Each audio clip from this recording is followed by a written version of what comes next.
Buenos días, bienvenidos, muchas gracias por su presencia en esta presentación editorial de un título que, si bien el día de hoy presenta la editorial de la Universidad Veracruzana, es el resultado de un trabajo conjunto entre el IBEC, la Secretaría de Cultura de Veracruz, la Universidad Veracruzana, el INA,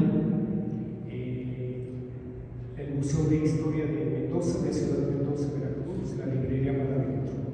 El libro, pues todos ustedes lo conocen, El Renacimiento del Son Jarocho y el Grupo Mono Blanco, 1977-2000, de Bernardo García Díaz. Y bien, en esta ocasión nos acompañan Caterina Camastra, Ishtar Cardona y el autor Bernardo García Díaz.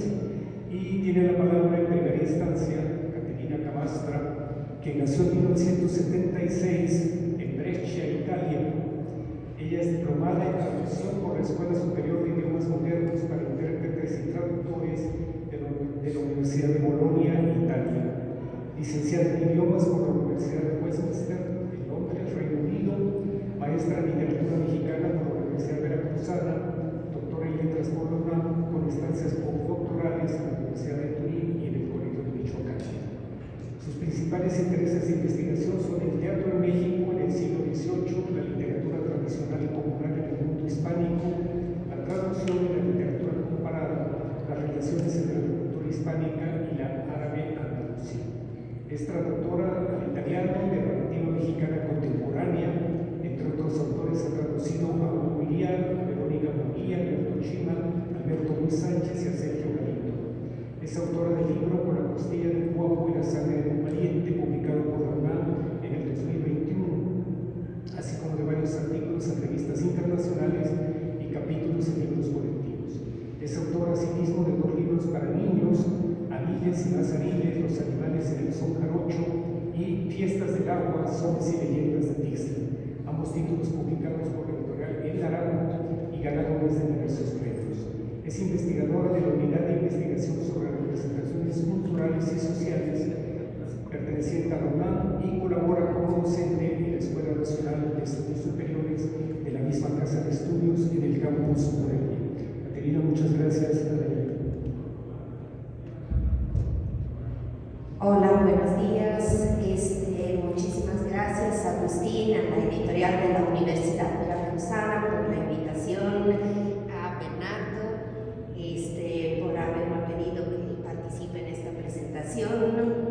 Y bueno, todo lo que tiene que ver con la Universidad Veracruzana para mí es muy emocional personalmente, porque pues ahí estudié mi maestría, viví muchos años en Jalapa, muchos gratos recuerdos. Y bueno, para hablar de este libro, yo le identifico 2 valores fundamentales sobre 2 vertientes. Uno, pues más estrictamente académico, es básicamente una enciclopedia de lo que es los devenires de esta tradición veracruzana, y ya más allá, ya trascendió abundantemente las fronteras de Veracruz, que es el son jarocho en el siglo XX. Ya este es un libro de consulta obligado de ahora en adelante para cualquiera que desee acercarse, ya sea por curiosidad o por razones de investigación académica. Y la otra vertiente que quiero destacar es la humana. Yo estaba leyendo el libro y a cada rato el adjetivo que venía a mi mente, que además es uno de mis adjetivos favoritos del idioma castellano, que como todos habrán notado, la tercera palabra no es mi idioma nativo. El adjetivo es entrañable. Es un libro entrañable, no solo para quienes nos hemos acercado a este mundo, hemos andado entre los fandangos, sino para cualquier curioso que se quiera acercar. El libro exuda en cada página una cercanía y una pasión para con la investigación que, como deben ser los buenos libros, pues trasciende lo académico para bueno, hablando de esto, de lo académico, es una investigación exhaustiva entre muchísimas fuentes diferentes, entre fuentes bibliográficas, hemerográficas, archivos, las memorias de las becas del FONCA, cualquier tipo de fuente, entrevistas con los personajes involucrados, cualquier tipo de fuente que puedan pensar, este libro la ha ocupado. Y además, volviendo a lo de lo entrañable, no solo es una investigación exhaustiva, es una investigación apasionada. Estaba yo pensando en una lectura que hice recién, una filósofa feminista mexicana, Graciela Hierro, que retomando otra pensadora, María Zambrano, polemiza contra el concepto de que el conocimiento tiene que ser algo frío, racional, imperturbable, no tocado por los sentimientos, y justamente María Zambrano propone el término de sentipensar. Bueno, este es un libro que sentipiensa. Es un libro que justamente nos entrega ese conocimiento apasionado. Y esto viene también de una postura intelectual, que es también política y historiográfica, que de hecho el libro menciona en su introducción, que es la microhistoria. Rápidamente, es una corriente historiográfica fundada por Carlo Ginzburg y sus colaboradores, que reivindica el hecho de que la historia no es solo el listado de los presidentes y quién ganó la tal batalla y los grandes acontecimientos de los libros de textos. La historia es la vida cotidiana, la historia es el quehacer de nosotros y de nosotras, de la gente de a pie, de cómo pues vamos labrando la vida, y en este caso pues cómo también tratamos de hacerla mejor a través de la música, el canto, la fiesta comunitaria, el arte. Entonces este libro se coloca conscientemente en una postura de indagación microhistórica cuya promesa mantiene a lo largo de todo el trabajo.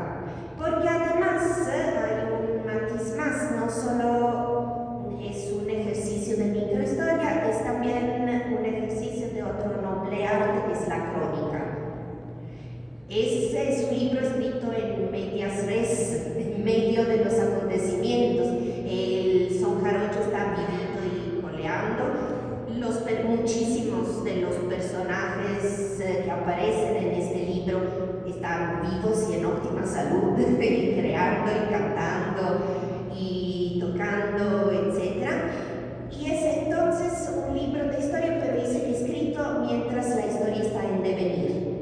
Es decir, es microhistoria, es crónica, y es especialmente emocionante cuando uno ha tenido que ver con ese mundo, verlos a estas personas que uno conoce en el libro, que se les hace la justicia que merecen, porque sí, este es un movimiento cultural que ha hecho, está haciendo y seguirá haciendo historia, en este sentido de la historia más humano y más cercano que plantea la microhistoria.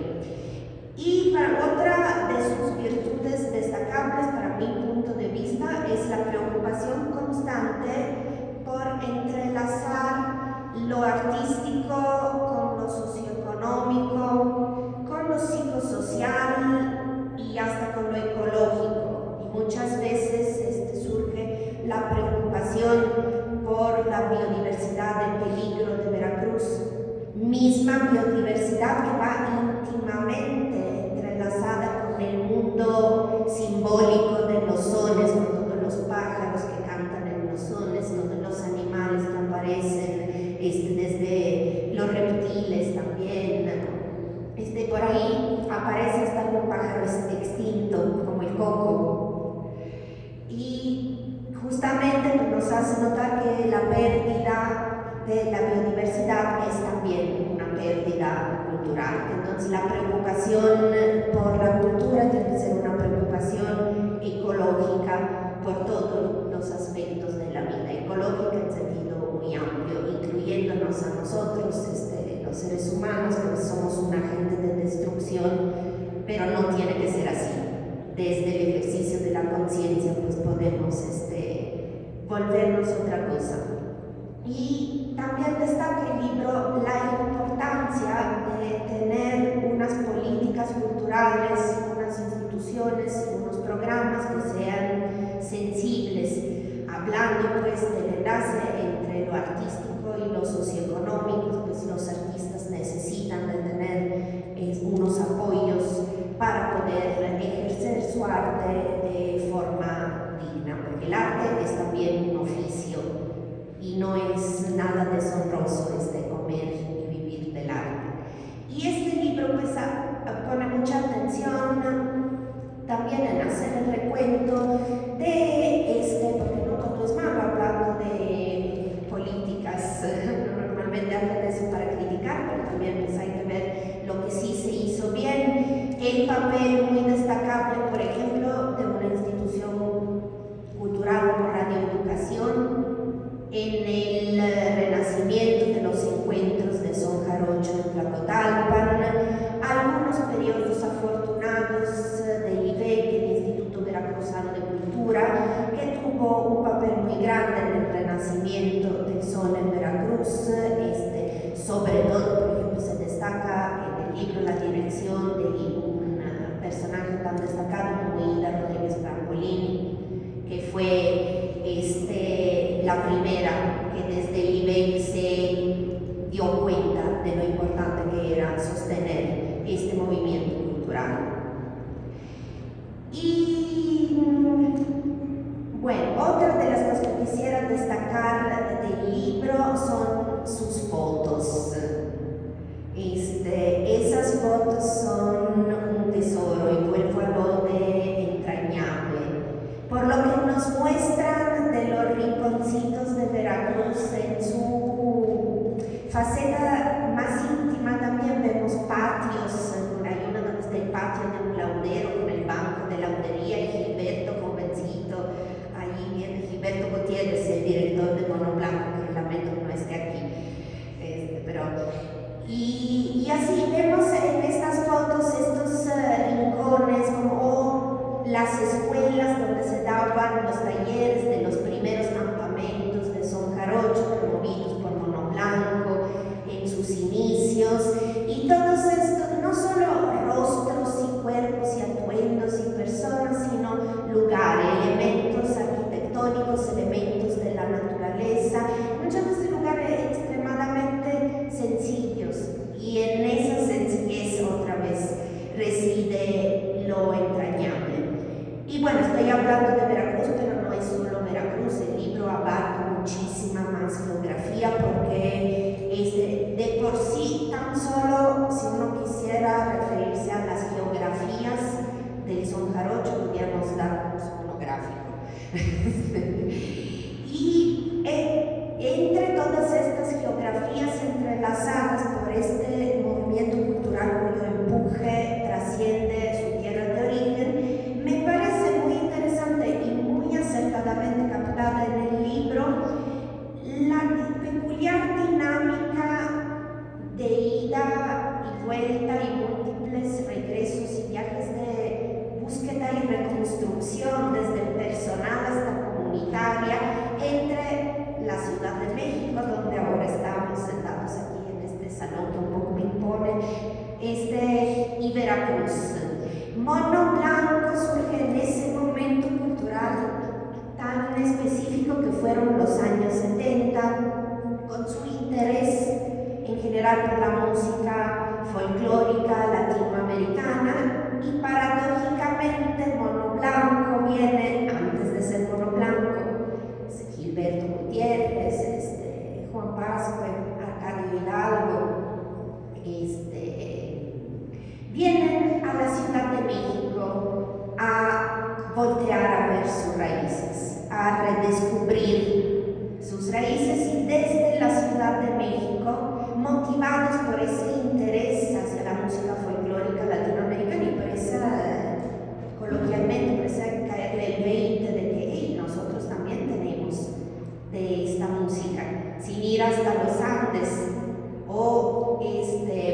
motivados por estas idas culturales a los Andes, pues vamos más cerca a volver a buscar los músicos de Veracruz que tienen por ahí una jarana colgada. Era un momento en que el son jarocho como tal, después de un auge comercial un par de décadas antes, como práctica cultural no solo escénica, o más bien primero que escénica, comunitaria, tradicional, festiva, estaba en crisis. Estaba casi a punto de desaparecer. Y desde este esfuerzo consciente, de esta peculiar e interesante dinámica entre Veracruz y la Ciudad de México, que luego se dará la vuelta por el Cono Sur y por las tierras de los bárbaros del norte, no, es broma, por Estados Unidos, todos los vericuetos de la cultura, su circulación, sus detonantes, y mismo en Veracruz, entre todos los diferentes escenarios y espacios de Veracruz, el puerto, Jaltipan, que por cierto, justo en estos días se está inaugurando el renovado Centro de Documentación del Son Jarocho, proyecto de los cojolites, Acayucan, con la indispensable unidad de culturas populares de Acayucan, que fue el trabajo entusiasta del antropólogo Alfredo Delgado Calderón, Minatitlán, el grupo Taconazo, Juan Meléndez, la escuela de ahí, y bueno, y esa otra región de Veracruz que se llama California, donde el son jarocho, además, como acertadamente nota el libro, le cae a una generación de jóvenes hispanos, chicanos, se decía en algún momento, en búsqueda de sonidos para su identidad. Entonces cae el son jarocho, no solo en California, pero muy notoriamente en California, que además hubo talleres en California, Gilberto hizo una residencia en 3 años en California, etc. Cae en terreno propicio y le habla a mentes y corazones que, se pudiera decir, lo estaban esperando. Y bueno, las dos vertientes del son jarocho, también el libro se ocupa muy acuciosamente de describirlas y discutirlas entre la fiesta comunitaria y la escenificación, el trabajo más escénico. Y otra cosa que destaco de este libro, sin caer en el maniqueísmo de rasgarse las vestiduras, de aire terrible, el escenario que desnaturaliza, que saca de contexto, que comercializa y que le quita la esencia a lo verdaderamente popular, sino ocupándose de las dos vertientes con la importancia que tienen, porque la fiesta comunitaria es importantísima y de hecho ha sido siempre parte del quehacer del grupo Mono Blanco, rescatar el fandango. Me recuerdo una frase de Arcadio Hidalgo, no sé muy bien quién lo citó por ahí, pero don Arcadio decía que sin el fandango y sin la tarima la música pierde su rumbo. ¿No? Entonces el rescate por la música siempre ha ido acompañado por una preocupación, por un rescate de un quehacer y de una fiesta comunitaria, volviendo a las relaciones entre lo artístico y lo socioeconómico y lo psicosocial. Pero del otro lado también está la dignificación del oficio y del trabajo de los artistas, de los músicos, compositores, cantantes, bailadores y bailadoras, etcétera, que hacen el son. Es un trabajo que merece ser tratado como tal, es un ejercicio artístico que también merece ser presentado en un escenario. Y entonces las dos dimensiones pueden tranquilamente coexistir en sus espacios, lugares y momentos sin que ninguna le tenga necesariamente de ninguna manera que restar, quitar o mermar, disminuir la otra. Y entonces pues, son dos aspectos no excluyentes y el libro hace muchos puntos, mucho hincapié sobre esto. Y hablando de diferentes aspectos que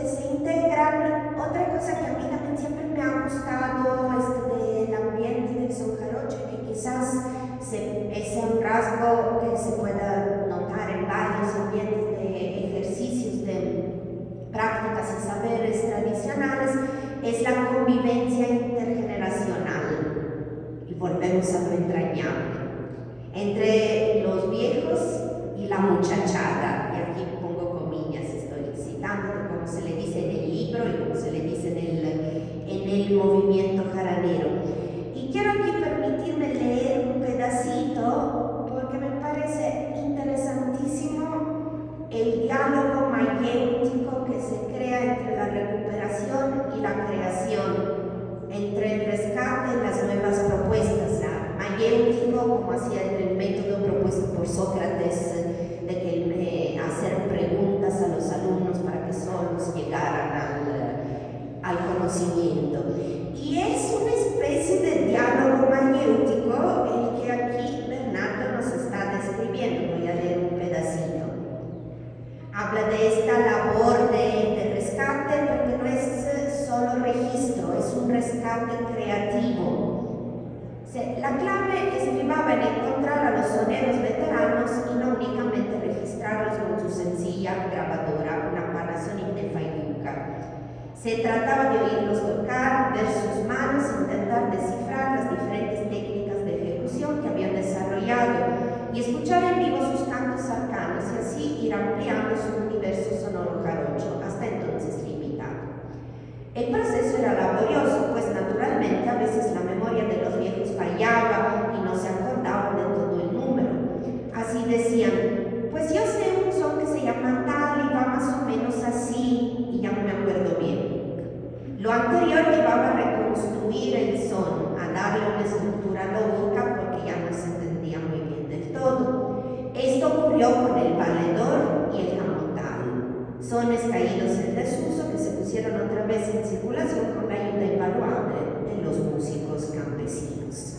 Esto me parece especialmente destacable como el rescate, no solo el registro, el rescate es otra vez puesta en marcha del proceso creativo. En esta entrañabilísima convivencia intergeneracional, en este diálogo entre los veteranos y la muchachada. Y bueno, ahí está el amoroso cuidado y la atención dedicada a todos los personajes de esta coral historia en devenir. Realmente Bernardo está tomando el trabajo de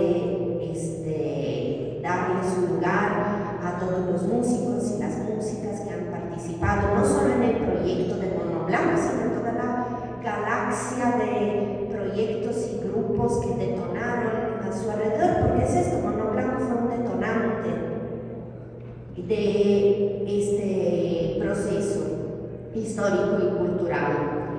Y sin dejar de tocar las múltiples vertientes y orígenes que integran el son jarocho, desde lo barroco. Hubo alguien por ahí, no recuerdo si fue Eloy Cruz o alguien del grupo que anda justamente explorando las conexiones entre la música barroca y el son tradicional mexicano, que acuñó el término de barrocho, así de cariño, sin dejar de lado lo indígena y la tercera raíz, muy importante, lo africano. En la indagación de cómo se llegó a esta forma cultural hoy en día. Y esto va también con una historia editorial y lingüística inclusive muy interesante, y aquí me voy a permitir leer otro pequeño pedacito porque me enteré de algo que no sabía. Sí sabía que alrededor del son jarocho también se pudiera hacer una historia editorial, no solo por el taller Martín Pescador de Juan Pascue, que es una joya y una maravilla. Él hace libros sobre papel hecho a mano con prensas del siglo XIX, en su casco de hacienda perdida en los campos de Michoacán, sino porque siempre ha producido y produce el son jarocho una plétora de ediciones, recopilaciones de versada principalmente,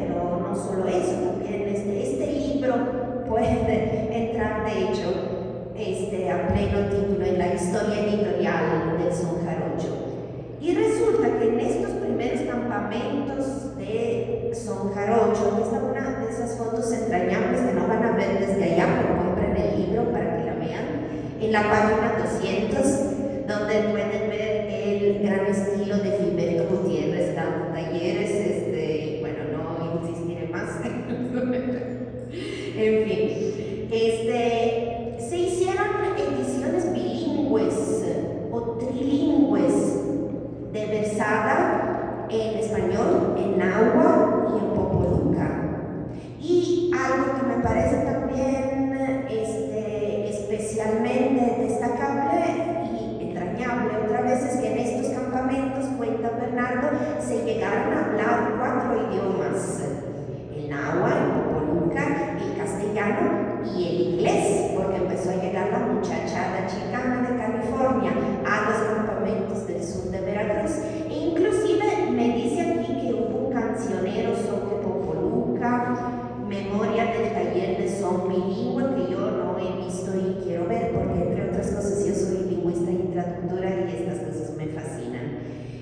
Y aquí, nada, les comparto una décima salida de uno de estos talleres, pues nos cuenta lo que sabemos. Las publicaciones eran artesanales, pues se realizaban con mimeógrafo y la portada era en serigrafía. Entonces, si vamos a ver los productos editoriales alrededor del son jarocho, tenemos desde libros editados por universidades como esto, pasando por el exquisito taller Martín Pescador de Juan Pascue, para llegar a estas ediciones más artesanales y, digamos, caseras, pero no menos valiosas. Y esta décima sale de uno de estos talleres multilingües. Disculpe usted, candidato, las promesas que propone, luego siempre las pospone con el cuento de que al rato su proceder es ingrato a causa de nuestra fe. Por eso ya nadie cree cuando nos promete apoyo, porque tan solo ese rollo cada 3 años se ve. Hablando de la relación entre lo cultural y otras dimensiones de la vida. Y bueno, este es otro de los asientos y de las cosas que me gustan mucho de este libro. Están entreverados un montón de versos todo el tiempo, de coplas, de décimas, de reproducciones de los impresos del taller Martín Pescador de Juan Pascue. Y bueno, nada, con esto voy concluyendo con otra pequeña pincelada entrañable. Una cosa que aprendí de este libro que no conocía, otro idioma nunca deja de aprenderlo. Si me apuran, siquiera el propio idioma de uno nunca deja de aprender. Justo hablaba con Ishtar ayer, yo no sabía que en Veracruz, a la tierra de la familia, al solar donde uno vive en el campo, se le dice la querencia. Don Esteban Utrera y en su querencia, y que tocaban ahí en la querencia de don Arcadio en Minatitlán. Entonces, con esto quiero concluir mi intervención por tanta querencia que hay en este libro. Muchas gracias.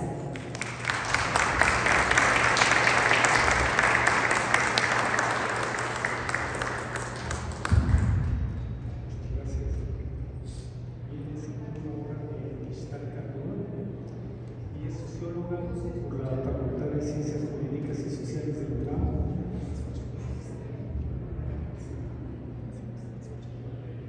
Ella es socióloga por la Facultad de Ciencias Políticas y Sociales de la UNAM. Realizó sus estudios de maestría y doctorado en el Instituto de Altos Estudios de América Latina de la Universidad de la Sorbona y en el Centro de Análisis e Intervención Sociológica de la Escuela de Altos Estudios en Ciencias Sociales de París. Actualmente es profesora en la Facultad de Filosofía y Letras de la UNAM, en la Universidad Panamericana y en la Universidad Anáhuac Norte, donde ha sido desde 2014 responsable del programa de estudios de carrera de gestión cultural de la licenciatura en Lenguas Modernas y Gestión Cultural. Ha escrito artículos y capítulos de libros sobre temas como los nuevos actores culturales en México y las estrategias de producción cultural en el contexto de la globalidad, lo local y lo intercultural. Fue fundadora del primer observatorio ciudadano de cultura del país, el Observatorio Cultural Veracruz. Ha sido coordinadora del área de gestión cultural en el Instituto de Estudios Críticos y ha colaborado con instituciones como el Instituto Francés de América Latina, el Ministerio de Cultura del Gobierno de Mali, el Instituto Veracruzano de Cultura y la UNESCO. Gracias. Muchísimas gracias. Buenos días. Perdón si de repente se me pierde la mirada así un poquito porque me tengo que quitar los lentes que son solamente de miopía para poder ver de cerca mis notas. Entonces ahí percibo entre las caras a gente que, como decía Caterina hace ratito, muy entrañable, ¿no? Desde acá un saludo. Muchísimas gracias a la editorial de la Universidad Veracruzana. Muchísimas gracias, Bernardo, por la invitación. Estoy más que feliz de por fin presentar, después de muchas veces que se nos ha salado hacer conferencias y presentaciones conjuntas con Caterina Camastra, que más que una colega y más que una amiga es una hermana, y que justamente esta hermandad nació por el interés común en el son jarocho. También quiero empezar mandándoles un saludo muy fuerte por parte de Gilberto Gutiérrez y de Mono Blanco, quienes no pudieron estar en esta presentación, pero justo ayer, primer viernes de marzo, es lo que se conoce tradicionalmente en los Tuxtlas como la fiesta del Mono Blanco. Es la noche en la que se abren los caminos, es el día de la magia. Y el grupo justamente se funda, ¿no?, a través de pensar en este numen, en este espíritu de origen nahuapopoluca, pero que ha trascendido esto, se ha hibridado con las creencias cristianas y que representa el espíritu de la fiesta, el espíritu del arte, el espíritu de la fertilidad, el espíritu de la música. De hecho, es muy interesante cómo hoy en día en la zona de los Tuxtlas hay mucha gente que hace, digamos, como esta sobreposición de significados sobre lo que ha sido la labor del grupo Mono Blanco y lo que es el espíritu del Mono Blanco en la región. Hace algunos años en la región, en los Tuxtlas, se corrió el rumor de que Gilberto Gutiérrez había muerto en un accidente automovilístico, y lo decimos tocando madera, y mucha gente de la región decía, a mí me lo llegaron a decir en ese momento, gente que en ese momento me llamó por teléfono, me contactó y me dijo, oye, es cierto que el mono murió, porque si el mono murió, murió la música. Lo narro como una forma de hacer una especie de paisaje sobre lo que ha significado la labor de Mono Blanco. Esto que Bernardo en el libro llama el renacimiento del son jarocho, que sabemos quienes hemos trabajado y vivido con esto, que de repente es un concepto que a ciertas personas les incomoda, decir que el son jarocho renació, porque hay mucha gente que dice, no, es que nunca murió, ¿no?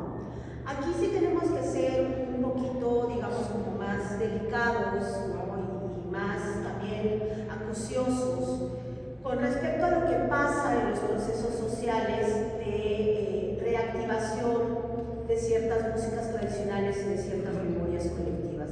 Si bien es cierto que en la época en la que el grupo se forma, y como ya lo mencionaba Caterina, esta época tan particular, los años 70, finales de los años 70 en México, y que además el proceso de fundación de Mono Blanco y el proceso de reactivación de la memoria de esta música tradicional, que en un primer momento sí se conforma primero por intuición y después por decisión, en oposición al folclore nacionalista del Estado priista mexicano. En esa época era muy particular el hecho de que efectivamente lo que en muchas regiones de Veracruz se consideraban las músicas tradicionales eran ya las músicas folclorizadas. Como dice Caterina, sin rasgarnos las vestiduras, simplemente comprendiendo los procesos sociohistóricos, político-culturales. Una cosa fue, digamos, esta especie de agregado de estructura simbólica representativa del Estado Nacional a través de ballets folclóricos, casas de cultura, danzas del venado hiper sofisticadas, hiper estilizadas en el escenario del Palacio de Bellas Artes. Y otra cosa eran las músicas que todavía se seguían tocando en los pueblitos, en los caseríos, ¿no?, la memoria que se mantenía. Y es en esa época donde Mono Blanco, no en un primer momento por una cuestión política o por una postura política en sí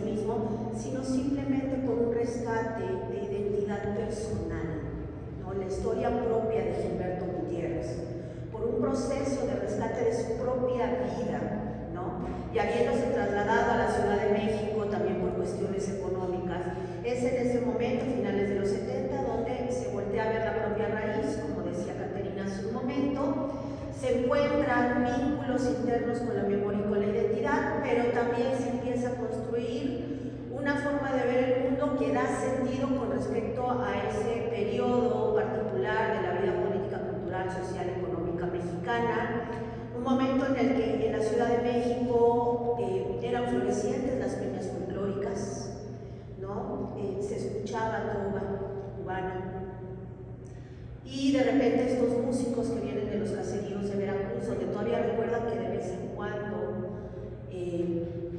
sonaba una jarana o alguien cantaba una copla o se improvisaba una décima, pero que ya no era la práctica cotidiana, sino que también estaba mezclado con mucho de la estetización hecha por el Estado Nacional Mexicano. Y entonces ellos se encuentran con este escenario en la Ciudad de México.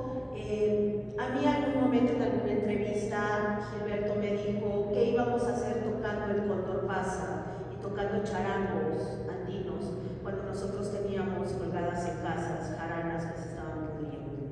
Y entonces así es como empieza este proceso de reactivación de la memoria, que Bernardo trata muy cariñosamente, muy amablemente, muy elegantemente en el libro, porque quienes trabajamos con estos temas sabemos que esto que se conoce, que Bernardo nombra como el renacimiento del son jarocho, como yo dije hace un momento, no es un concepto sencillo, porque efectivamente mucha gente dice es que no estaba del todo muerto. Sí, no estaba del todo muerto, pero una cosa es que un señor en Playa Vicente, otro señor en El Jato, otro señor en Medellín, todavía tuvieran memoria si estuvieran tocando, y otra cosa es que siguiera existiendo esta práctica cotidiana de fandangos, de versos, de música. Entonces, por eso, hasta quienes hemos vivido estos últimos 40 años de reactivación de la memoria del son jarocho, habemos algunos que decimos, no creo que sea injusto llamarlo un renacimiento. Hay gente que dice, no, sí es injusto llamarlo un renacimiento porque nunca murió. Hay quien dice, bueno, tendríamos que llamarlo una reactivación de la memoria. Ok, suena más académico, más elegante tal vez, ¿no? Hay quien dice que deberíamos de llamarlo un rescate, y entonces ciertas personas también brincan y dicen no, a ver, como un rescate, eso significa que eso estaba perdido. Quiero poner esta idea sobre la mesa porque eso es importante al hablar de la historia que narra Bernardo en el libro. Como dijimos hace un momento, Bernardo lo hace, y también Caterina lo remarcó, Bernardo lo hace con mucho detalle, con mucho cuidado, con un enorme cariño metodológico, de trabajo de archivo. Yo la primera vez que tuve este libro entre las manos, cuando me lo enviaron por paquetería, aunque Bernardo me dijo hace algunos meses, oye, mira, aquí ya salió el libro, quiero que lo veas, quiero que lo leas, quiero que me ayudes a presentarlo. Y salí a la puerta de mi casa a recibir el libro, de repente dije, perdón por la expresión, no muy veracruzana del puerto, coño, ¿qué es esto? ¿No? Porque cuando me lo entregó el mensajero en las manos se me fueron para abajo. Cuando ya por fin pude llegar a la casa, abrirlo y ver, como decía Caterina hace un momento, lo que era sorprendente en una primera ojeada es la cantidad de datos, la cantidad abrumadora de datos, ¿no? Las fotografías, las décimas, las entrevistas, el trabajo de archivo. Cuando yo empecé a trabajar justo con el caso del son jarocho a principios de los años 2000, era muy común, sí, claro que ha habido siempre voces muy legítimas y muy importantes en la construcción historiográfica del son jarocho, el doctor Antonio García de León, ¿no? El doctor Pérez Monfort. Ha habido el doctor Aguirre Tinoco, ha habido muchas voces, pero es cierto que a principios de los 2000 la se detenía un poco en el periodo, digamos, de folclorización. Las narrativas, las historias se enfocaban mucho en los procesos de construcción de la matriz formal del son jarocho, siglo XVIII, lo poco que tenemos de archivos inquisitoriales, siglo XIX, ya las crónicas de viajeros, las crónicas de los fandangos, siglo XX, el proceso de transformación de la imagen del son jarocho en estos cromos tipo la leyenda de los volcanes, ¿no? Con jarochas que parecían más bien salidas de Sevilla que de Medellín.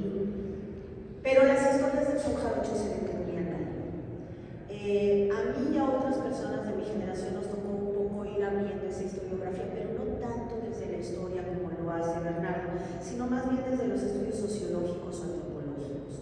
Ver el presente de las tarimas, ver el presente de las dinámicas socioculturales, sociopolíticas en el son jarocho. Pero nos hacía falta de repente esto, como Catalina decía hace un momento, esta enciclopedia. Y es una enciclopedia efectivamente por la cantidad de datos, por la historia construida. Y al mismo tiempo no es una enciclopedia, sí es un ejercicio de memoria histórica, porque también, como decía Catalina hace un momento, son trayectos de ida y de vuelta de la memoria. No es una historia lineal, ¿no? De repente tenemos idas y vueltas entre las memorias de los autores. Y digo que Bernardo lo hizo no solamente con un cariño inmenso, sino con una enorme elegancia. Porque como todo proceso sociocultural, como todo proceso, digamos, político, económico, enraizado en las memorias colectivas, en las identidades múltiples de estos grupos sociales que transitan entre las sociedades tradicionales y, como diría Alan Turing, la modernidad inacabada, son procesos complejos. Y en esos procesos complejos ha habido muchos pleitos, ha habido muchos desgarres, muchas broncas, muchas luchas, muchas mentadas de madre. Constituir desde la matriz misma tradicional veracruzana del sur de Veracruz lo que hoy en día ya son acuerdos colectivos, acuerdos sociales, acuerdos culturales sobre lo que es y lo que puede ser el son jarocho, se ha llevado 40 años de desacuerdos entre la misma gente que hace son jarocho. Bernardo, sí, en su narración de los personajes que han transitado por el son jarocho, sí deja claras en las memorias, en las entrevistas, las posturas de estos actores del movimiento jarabero, del movimiento sonero, lo deja claro. Pero Bernardo no cae en la nota roja, no cae en el amarillismo, en el que de repente algunos académicos pudieran llegar a caer, de simplemente narrar los desacuerdos, ¿no? Como una forma de atraer el interés sobre el proceso sociológico. Bernardo lo trata con una enorme elegancia. Si Bernardo pone en el centro de la historia algún mono blanco, y como decía Catalina hace un momento, y más que algún mono blanco, en realidad la figura, digamos, primigenia de reconstitución de la memoria que ha sido Gilberto Gutiérrez, es justamente porque esta historia no se puede entender sin esto que yo mencionaba hace un momento, la historia de lo que es una reconstitución identitaria y un rescate de la memoria que parte de un sujeto, que parte de un individuo, y luego logra justamente conectar, ¿no? Reactivar, redinamizar la memoria comunitaria y expandirla. Algo del sentido debe de haber, ¿no? En esta reactivación de una memoria comunitaria muy específica, porque Veracruz no es todo jarocho, y no solamente Veracruz es jarocho, estamos hablando de regiones culturales que traspasan las fronteras artificiales de los estados políticos, porque lo jarocho está, digamos, un poquito como del puerto de Veracruz hacia el sur, pero abarca también zonas de Tabasco y abarca también zonas de Oaxaca. No es una cuestión de delimitación artificial, no, pero toda esta región de lo que llamamos las formas de vida, la cultura jarocha, que se ha reactivado no a través de otras actividades como podría ser la ganadería o como podría ser meramente, por ejemplo, la décima o la versada, no, ha sido la ejecución de la música, ha sido el baile en unión con la versada y el rescate de la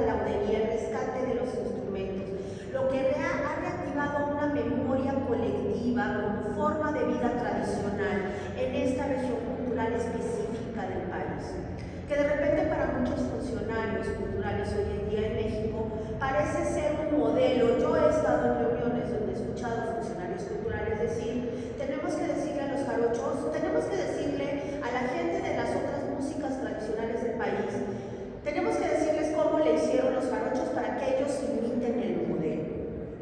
Y yo cada vez que escucho eso, no sé si mentar la madre o carcajearme. Porque esto, o sea, imitar un modelo como una política cultural no es posible. Lo que podemos hacer es sacar cuentas, ¿no? Y en todo caso, tratar de acompañar a los actores, pero nunca imponer desde arriba. Ahorita voy a regresar a ese punto. Nunca tratar de imponer desde arriba lo que es una reactivación de la memoria comunitaria de un grupo social específico. Error en el que caen muchos académicos y error en el que caen muchos políticos culturales. Decir desde arriba, decir desde la blanquitud, decir desde la academia o decir desde la función pública lo que tienen que hacer las comunidades. Lo que es interesante en el caso de esta historia es que esto ha sido una voluntad nacida desde adentro, desde los actores internos mismos de esa memoria. Justo se constituyen políticamente después de un tiempo, después justamente de ver, bueno, como decía Gilberto, como dice Gilberto en algunas entrevistas aquí, en algunas memorias, era un asunto yo de salvarme yo a mí mismo a través de las pocas memorias felices que tenía yo de mi infancia. Pero después es un asunto de esto expandirlo a otras redes de la comunidad. Esto es creado desde adentro, no impuesto desde afuera, desde políticas culturales. Y hay todo un proceso de toma de conciencia de cómo esto tiene que impulsar el desarrollo y el bienestar de las comunidades mismas. Yo por eso, que de repente muchos académicos se enojan conmigo, yo lo digo y lo sostengo, Mono Blanco es el primer proyecto de gestión cultural, como se entiende la gestión cultural hoy en día contemporáneamente, es el primer proyecto de gestión cultural comunitaria viva en México. Así como Mono Blanco fue el primer grupo que en 1994 hace desde la tradición y desde la constitución de la memoria de la tradición el primer ejercicio de hibridación con eso que en los años 90 se llamó la World Music o las músicas del mundo, el primer disco de World Music desde el respeto mismo y el conocimiento profundo de una tradición, pero hibridando, yendo más allá, es el ejercicio de grabación del disco de 1994, El mundo se acaba, de Mono Blanco, con músicos chicanos de Los Ángeles. Es muy interesante esta historia, por eso Bernardo pone en el centro del libro, no nada más es un asunto de las músicas tradicionales, no es solamente un asunto de las memorias del son jarocho, no es solamente el asunto de la biografía de un grupo musical llamado Mono Blanco o de un músico versador llamado Gilberto Gutiérrez, sino que es la historia de toda la constitución y reconstitución de una comunidad. Eso es lo que es maravilloso y este libro nos hacía mucha falta porque muchas personas que trabajamos con este tema hemos tenido que ir rescatando de a cachitos memorias, entrevistas, artículos, libros, a pedazos. Y Bernardo, que lleva años trabajando en esto, años, ¿no? Bernardo por fin nos entrega una memoria más o menos sintética de lo que ha pasado en los últimos 40 años con el son jarocho, con la comunidad, con Mono Blanco, con Gilberto Gutiérrez y con todos los otros personajes entrañabilísimos, como decía Caterina hace un rato, que atraviesan esta historia compleja del son jarocho. Para quienes hemos estado ahí presente más o menos en esta historia, esto también se vuelve una especie de álbum de familia, ¿no? Está uno recorriendo las páginas del libro y uno dice, ay, sí me acuerdo de esto, ay, fulanito de tal, ay, sí te acuerdas, ay, ese verso, ¿no? Ay, ese fandango. Bromas, ahorita Caterina no quiso hacer la broma absoluta de la foto de Gilberto Gutiérrez, hay una foto justamente de estos primeros campamentos que Gilberto Gutiérrez organizó en los años 80 en los Tuzlas, invitando también a esta comunidad mexica en América, ¿no? En cierta medida politizada, lo que llamamos el movimiento chicano californiano, ¿no? Y que también hay documentales muy interesantes sobre eso. Y Gilberto aparece en una foto del libro, ¿no? De decíamos ayer Caterina y yo, guapísimo, guapísimo, impresionantemente guapo. Y decía Caterina, en una mezcla como de Sandokan, ¿no? Y José María Morelos y Pavón, ¿no? Porque trae un paliacate agarrado aquí, pero tiene de repente un actitud un poquito como de pirata, ¿no? Muy gallardo, nombrando la camiseta. Sí, con la camiseta un poquito así desgarrada, ¿no? Entonces el libro también se vuelve una cosa como muy personal, muy entrañable, muy álbum de familia, pero al mismo tiempo un gran registro histórico, un gran registro académico, hecho con mucho cariño, hecho con mucho tiempo, porque evidentemente antes de sentarse a escribir en el escritorio, Bernardo empezó a trabajar esto hace décadas.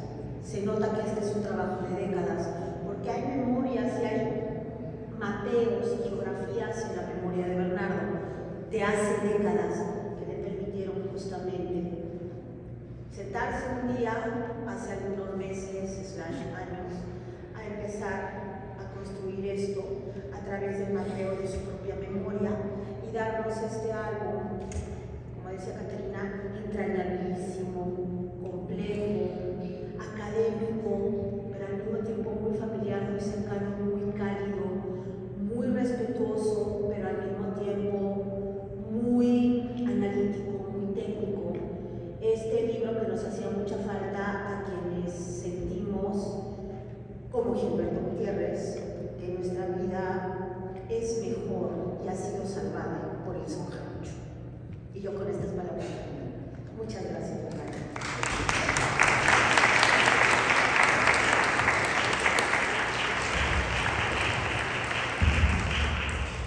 Gracias, Esther. Y encierra la presentación del autor, todos esos. Bueno, yo tenía un texto, pero normalmente las mujeres me apabullan y particularmente con esta mesa, las compañeras realmente conocen mucho del mundo jarocho, son, yo diría, autoridades, ellas sí tienen rato trabajando esto y lo viven, porque yo, para serles franco, nunca he agarrado una jarana, nunca he zapateado, pues, soy un poco una berrada dentro de este mundo y sin embargo lo quiero mucho, lo disfruto mucho. Y en ese sentido, bueno, en primer lugar, muchas gracias de que nos acompañan, ¿verdad? Es tomar un rato de su tiempo en esta ciudad tan entrañable, pero también tan complicada, y que vinieron, ¿no? Pero bueno, yo lo que quisiera decir es que yo, pues, estoy muy contento, este lugar es muy bonito, me encantan las ferias y siempre da gusto hablar presentando lo que uno hace, pues, los trabajos que uno hace, pero yo me siento muy agradecido porque para mí es como un regalo que me dio la vida trabajar este tema, ¿verdad? Como les digo, yo no soy jaranero, pero por años he disfrutado esta música, ¿verdad? Y de repente se me dio esta oportunidad de hacer un libro sobre un tema que me gusta tanto, que quiero tanto, y bueno, y salió el libro, y les digo, es un regalo, porque yo he trabajado en otros temas bien diferentes a este, pero este se me atravesó en mi camino y lo agarré con mucho cariño, y ahí está el resultado, y además de contento, además de agradecido con la vida, agradecido con, pues, digamos, es como un espejo el libro de una cosa comunitaria. Bueno, yo en una de las páginas, que era lo que quería leer, para mí el libro es un homenaje al son jarocho, pero en muchas cosas, principalmente para los músicos de diferente generación, tanto los de la vieja guardia, que fueron el eslabón que permitieron que esta música permaneciera, tanto como los jóvenes de los 80s que lo trajeron, los grupos de los 90s y la gente que lo cultiva. Es decir, es un homenaje a las diversas generaciones que disfrutan y cultivan este género, pero no solo fue cosa de músicos, sino fue una cuestión también de promotores culturales. Aquí hay mucha gente metida, tanto instituciones culturales como el Instituto de Cultura Oliver, como la Dirección General de Culturas Populares, que realmente vivió una época de oro en los 80, 90, y no solo porque metían dinero, bueno, porque como decía justamente Caterina, bueno, qué maravilla la cultura, qué maravilla hacer las cosas que a uno le gustan, pero la gente necesita dinero, bueno, y y muchos de estos músicos que viven de la comunidad, pues viven de eso, ¿verdad? Viven de eso y necesitan ganar dinero. Entonces, hubo realmente un apoyo muy fuerte, un apoyo catalizador por parte de las instituciones culturales, particularmente en los años 80, 90. Pero aparte de eso, de las instituciones culturales, hubo mucho promotor cultural de las comunidades, de las pequeñas ciudades de Veracruz, ¿okay? Y hubo también mucha gente que vino de fuera a grabar a los músicos, y hubo mecenas, y hubo gente de muy diferentes lugares de México y del extranjero. Había de repente gente que venía del mundo chicano, o gente que venía de Argentina y andaba con sus aparatos grabando en las comunidades. Entonces es un homenaje a todo este ecosistema amistoso que se en torno al son jarocho, y que realmente que no vale la pena que se pierda en el olvido. Pues, ¿no? Aquí hay mucha gente, no quiero decir nombres, pero aquí hay mucha gente que ellos lo saben y tienen una satisfacción íntima, pues de que han participado de diversas maneras para que esta cosa caminara. Entonces el libro es eso, un homenaje al son jarocho y un homenaje a esta música tan hermosa de Veracruz, y que, como decía Istar, que realmente nos da felicidad. Es una música que nos da felicidad, pero además lo interesante de la música, que no solo nos brinda alegría, ¿no? Es decir, como decía el maestro Meléndez de Playa Vicente, ¿verdad? ¿Es Meléndez? ¿Juan Meléndez? No, de Playa Vicente. Barradas. Arturo Barradas. Chico Hernández decía, es una música que resucita a los muertos, pero lo interesante del caso y mucho del éxito del son jarocho, que no solo en sí misma la música intrínsecamente da alegría, sino que el fenómeno cultural del fandango, que es la reunión en torno a la tarima, y que no solo congrega músicos, sino que congrega cocineras, que congrega gente que pone la enramada, gente que trabaja, congrega la comunidad. Ese yo creo que se ha vuelto súper necesario en el mundo moderno, en el mundo actual, ¿no? Que es un mundo tan ferozmente competitivo, tan individualista, ¿no? Donde las cuestiones sociales pareciera que estuvieran desapareciendo. Entonces es una maravilla que brinda el son jarocho, que no solo lo escuchas, no solo lo bailas, no solo lo tocas, no solo fabrica instrumentos, sino que crea sentido comunitario. Y eso en el mundo actual es una maravilla. Y particularmente cito el caso en Estados Unidos. En Estados Unidos no solo es una identidad que les da la música, sino una forma de congregarse. Y de congregarse no solo para estar felices, sino inclusive para discutir problemas, para organizarse, para participar en las manifestaciones, en las luchas sociales. Entonces, digamos, tiene muchas vertientes del son jarocho. Entonces, realmente yo de repente ya me estaba volviendo un poco loco con el tema, porque eso es una explosión, un mundo del son jarocho, no solo geográficamente, sino generacionalmente, y tiene muchas vertientes. Entonces yo lo que intenté, como platicar pequeñas historias por aquí, por allá, locales, cómo se globalizó, la relación que está tan interesante que dice con la Ciudad de México, ¿no? Porque es bien curioso cómo el son jarocho nace a partir de un grupo que se funda en la Ciudad de México, ¿ok? Yo me estaba acordando de Rafael Hernández, de la canción esta famosa puertorriqueña del Jibarito, ¿no? Aquella que dice, sale loco de contento con su cargamento. Y no es una música que nace en Puerto Rico, es una música de un exiliado que está trabajando en Nueva York, en Estados Unidos, y es fruto de la nostalgia. Un poco con el son pasó eso. Estas gentes comenzaron a ver la música andina, la música chilena, la música boliviana, y dijeron, bueno, pero si aquí tenemos esta música, ¡pum!, y les vino un golpe, y regresaron a Veracruz, y por fortuna con todos estos viejos músicos lograron empatar, hizo clic, y se vino a dar este fenómeno. Yo quisiera estar hablando acá, pues no, unas cervecitas acá, y todo aquello, pero bueno, todo tiene su término, y yo creo que las compañeras fueron, en primer lugar, muy generosas con lo que dicen del libro, y al mismo tiempo ilustraron mucho de qué trata el libro, y yo no quisiera abundar más.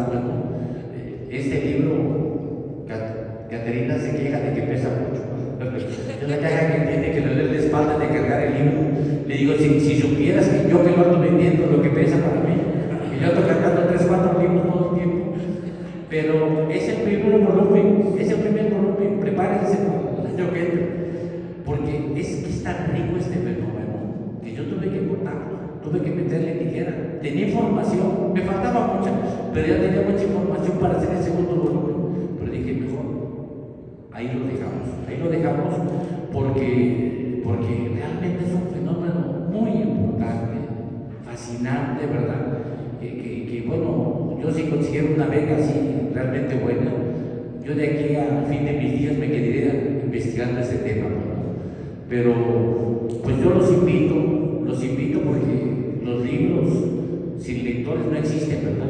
Yo los invito a que se interesen en leerlo, en adquirirlo, o que alguien se los preste. Bueno, es un libro que da una historia maravillosa, una historia realmente increíble y una historia, como decían las compañeras, que viene de abajo, que viene de la riqueza del pueblo mexicano. El otro día la buena Tosca decía, es que en realidad tanta discusión que es el litio, que es el petróleo, que si no sé qué caramba, dice, la riqueza de este país es la cultura de este país. Y realmente lo que va a salvar a este país, lo que puede salvar, inclusive, lo que puede salvar a este país es la cultura popular, la cultura de la gente y de todos, ¿no? La cultura indígena, la cultura mestiza, la cultura criolla, ¿no? Por fortuna es un país globalizado desde el siglo XVI, pues, ¿no? Entonces, este libro es una celebración, es un festín de una de las grandes riquezas de este país. Muchísimas gracias.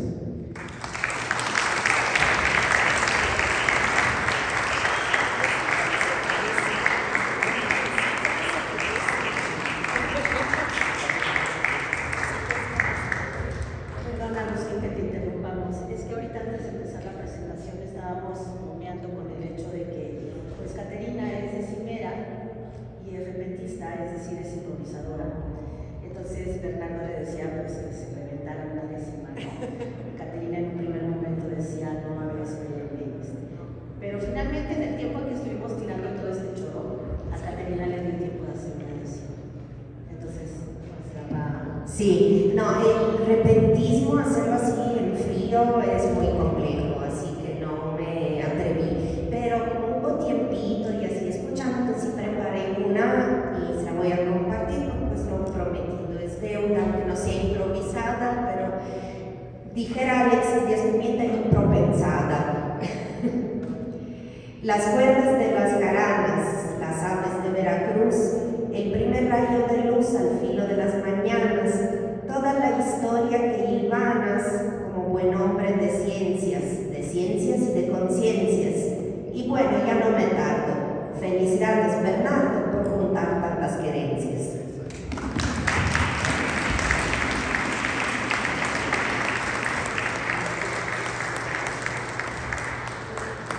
Todavía tenemos 15 minutos por si alguno de ustedes quiere hacer alguna pregunta, un comentario sobre. ¿Cuántos años tiene fundado el grupo Monolán? 77 para acá. El grupo se funda en 1977. 46.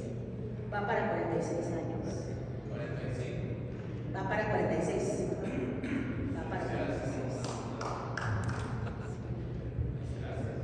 ¿Alguien más? Yo no quiero preguntar, solo quiero presumir que vivo en un pueblo de Guanajuato, León, y que tuve la fortuna en mis inicios como reportero y de entrevistar a don Arcadio Hidalgo como parte de un grupo monográfico del que hablan ustedes ahora, que no solamente vino a la Ciudad de México, sino que luego fue llevado a distintos lugares del país. Me felicito por eso, bueno, también ustedes, maravillosa exposición.